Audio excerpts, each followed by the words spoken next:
It's April 12th, 1976, and another remarkable event is about to be uncovered by Arion, Rebecca, and Olly, the Retrospectors. I once sold a Sega Master System cartridge for £5 and realised later it was worth 60. Did I feel silly? Well, that sort of thing pales into insignificance when you consider the business boo-boo made today in history in 1976, when Apple co-founder Ronald Wayne decided to cash out from the startup he'd established with 20-somethings Steve Jobs and Steve Wozniak and sell his shares, which would now be worth over $110 billion, for his initial investment of $800. Yeah, but this would have been one of those things that was a slow burn of a realization that he had made the wrong decision, because at the beginning it was perfectly legitimate, because he thought, look, I'm in cahoots with these two young men who have no money between them. They were 21 and 25 respectively, and he was in his 40s meanwhile, and they were starting out this fledgling business which he thought might go under. And if it did go under and there were creditors to whom they owed money, then guess who would lose his house? It wouldn't be the people without the house, it would be him. Yeah, and Steve Jobs' business plan was pretty hair-raising. So their first plan was that they were going to manufacture chips and circuit boards, but in the end, this Bay Area computer store called the Byte Shop placed an order for 50 completed computers, the Apple I. And so the issue was they didn't really have the money to buy all the parts to make all those computers. So Steve Jobs quickly took out a $5,000 loan, and then he arranged to get 30 days to pay on $15,000 more worth of components to create the computers. The idea was that they would then race to build them, deliver the contract, get the money just in time to pay for all of that. But this computer store had a reputation for being really slow to pay its bills. So Wayne was justifiably concerned that if this kind of, this just-in-time inventory model collapsed, he would be the one left to pay the suppliers. Okay, so how did this 41-year-old end up being in business with Steve Jobs and Steve Wozniak? Well, he met Jobs when he was working at Atari. He was kind of a paperwork guy. I mean, he was an engineer as well, and he had a background in that, but he did documentation for Atari. He came up with processes for their offices.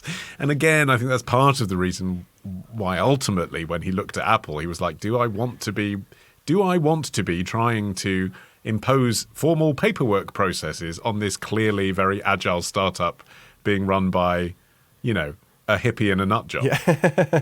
And at this point in history, Jobs had recognized that Wozniak was something special and wanted him to be kind of Apple exclusive. So he got Wayne in simply just to do the talking for him. I mean, it's an astonishing reason to give someone 10% of your burgeoning company, isn't it? But it was just like, if you can spend 45 minutes convincing Steve Wozniak to work exclusively with me, you can have 10% of our company. Yeah, and again, this sounds like the most disastrous business decision of all time to sell out of Apple. But he'd only actually joined Apple 12 days earlier. The contract between the three of them was signed on April the 1st, 1976. And this was a thing that basically was drawn up for two reasons. One, to be the foundational document of the company, but also Steve Jobs wanted to have a person who could mediate between the two of them, Jobs and Woz. They were both two young and often quite hot-headed people, particularly Jobs. And so this 10% was meant to establish Ronald Wayne as the kind of tiebreaker, the adult in the room who could actually resolve any disputes between them. But, he later said that he had no regrets about selling up. I don't know if this was true or not, but he said... You'd have to say that, wouldn't you? Yeah, that was his position. Knowing that, keeping in mind that every single time Apple hits a new milestone, journalists go and find him again right. to be like, now how do you feel about selling out of Apple? But he did manage to achieve a lot in the 12 days that he was one of the founding members of Apple. The contract specified that he would be responsible for mechanical engineering and documentation, but he also worked on the manual for the Apple I. He also designed the first ever Apple logo, which it is an absolutely insane. It looks like a woodcut. Yeah. And it is a very, very detailed depiction of Isaac Newton sitting beneath an apple tree with a line from Wordsworth around the edge. It could not be more removed from the eventual Apple logo. Well, it's got an apple in it. It does have an apple in it. Yeah. And he signed it. And apparently Jobs was like, get your signature off my company logo.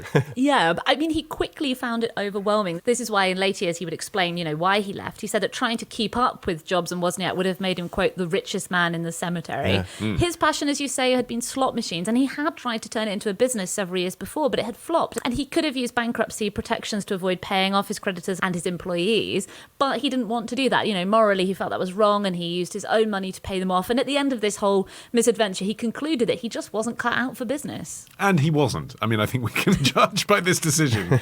He didn't have what people call risk tolerance, right? But I do think that traumatizing failure that he had with his slot machines business before this was probably the deciding factor.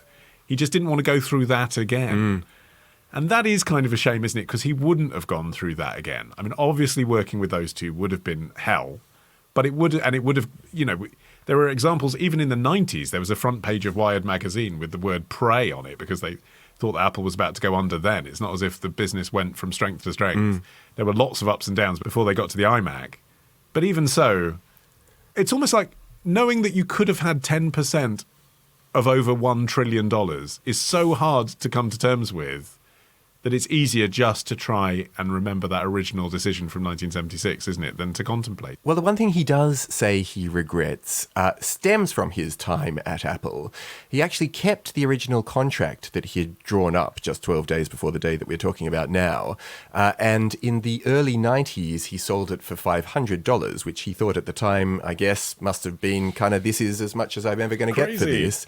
But sold at auction for $1.59 million. So everything he touched, I mean, you'd revisit your cabinet and look around for all of the pens and the paper clips and the things that you had going on that day, because guaranteed they're worth a few bob. But it is true, isn't it, that richest guy in the cemetery thing? The insinuation is, if only he'd stayed put, he would have made all this money. But he wouldn't be staying put. He would be tracking this gigantic company on their enormous decades-long journey. The iPod wouldn't have come out till he was in his 60s.